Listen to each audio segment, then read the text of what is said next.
Whatever I have suffered has helped me later on.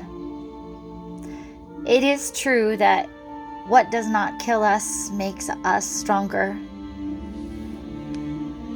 I think not understanding God's timing in our lives or the lessons we are required to learn is perhaps intentional for our growth and all part of the journey.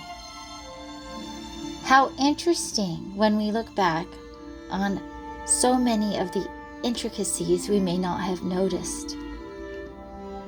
There are many times that I have been grateful to the selfless generosity of strangers who had inspiring, comforting words or help literally out of the blue, despite what easily could have been my destruction had these angels not appeared in my life. And there are other times when I have not been rescued and I'm left alone in my thoughts, wondering if I had been forsaken. Why is this happening to me? Where's the humanity? Where is the justice for the wrongs?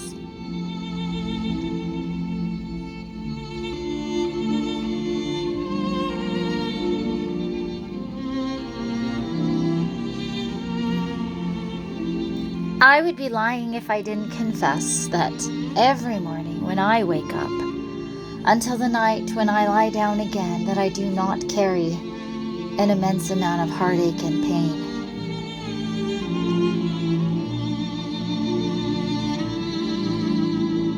I've survived some really intense things that nearly about killed me. But even now, there's always parts that are just simply destroyed. And massive amounts of buried pain that's just still here. An eerie, lingering reminder of all I have suffered and endured. There are times when the grief and pain nearly knock me to my knees, even to this day.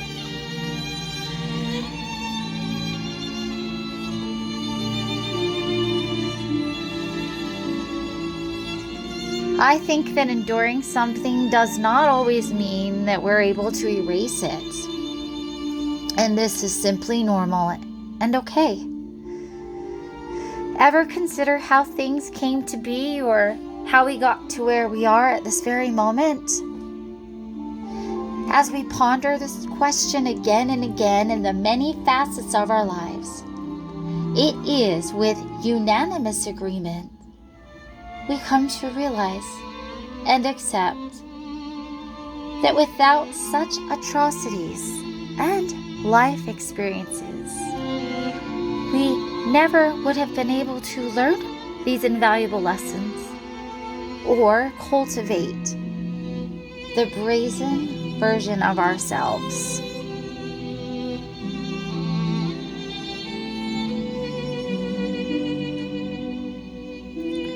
It's important to realize that overcoming does not mean you have defeated the pain that comes with it. And more often than not, it stays with you always. It's important to note that how you use this pain is, well, what makes all the difference in truly healing and overcoming. I know the pain of abandonment as early as my infancy, sleeping in a drawer and cared for exclusively by a 5-year-old sibling who, without her, I might have died.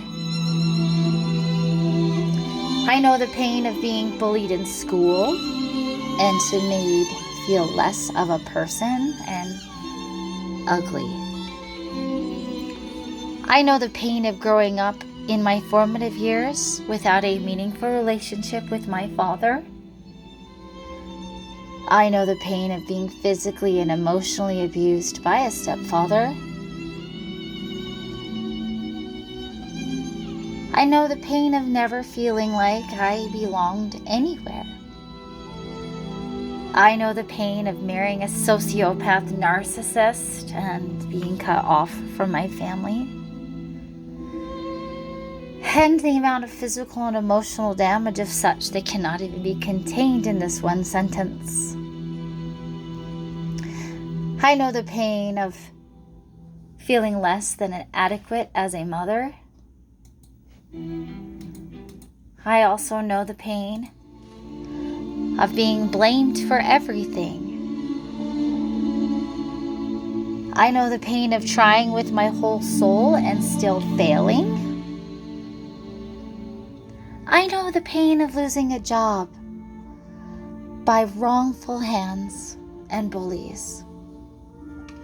I know the pain of losing one's children in the physical and emotional sense, and being rejected through the evil plotting of others.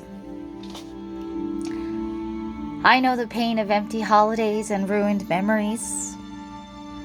I know the pain of living homeless. I know the pain of scraping for anything to eat. I know the pain of sacrificing for all and getting nothing in return. I know the pain of losing all your possessions and doing that more than once. I know the pain of endurance. I know the pain of grit and bloody knuckles. I know the pain of being brought to my knees in the suffering of my dying mother's battle with cancer. And I know the pain of, after all this, getting the terrible news that I too have cancer. And yet, here I am to live the tale, to say loudly and with stubbornness, "Give me your worst." I know what it takes to get back up again and again. I know what it takes to try one more time. I know what it takes to ensure that come what may, I will be able to handle it with grace. I know what it takes to take charge of my future and my destiny, to align my goals with my dreams. I know what it takes to smile each day, even when part of me cries. I know what it means to be unloved, and I know what it means to be lonely.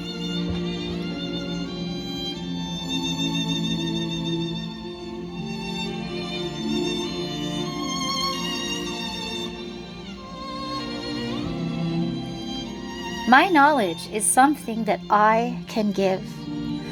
To share my light so that others can see the path is a gift. It is a gift to say to another, I get it. I understand. And to treat people the way I've always dreamed to be treated is to write this book and to help maybe many others can be my gift. I now spend the rest of my life being an ambassador of the downtrodden, without titles or permission from the world. I am a voice to the brokenhearted and a cheerleader to the dreamers, and say day after day that they must carry on. They must move on and ultimately champion in whatever they endeavor. Encouraging anyone I meet to do their part with majestic power in a way that only they can do is what I love. And I too am grateful for so many magical people in my life that have truly shown up out of the blue in times that I've needed them most. They also dedicate their hearts, their listening ears, sharing a meal, or housing their talents to carry others. It is in teaching others how to live in this world and to leave this world a better place that they too naturally create a better version of themselves. I shout wholeheartedly that we must gain all we can. For all that we gain here we take with us eternally to build on. And how much further ahead does one become when they heed this counsel? Perhaps that is mainly why I do what I do these days. Maybe in helping others find their true purpose, I find mine. And in so doing, just maybe, in helping others with their broken hearts, I too can heal my own.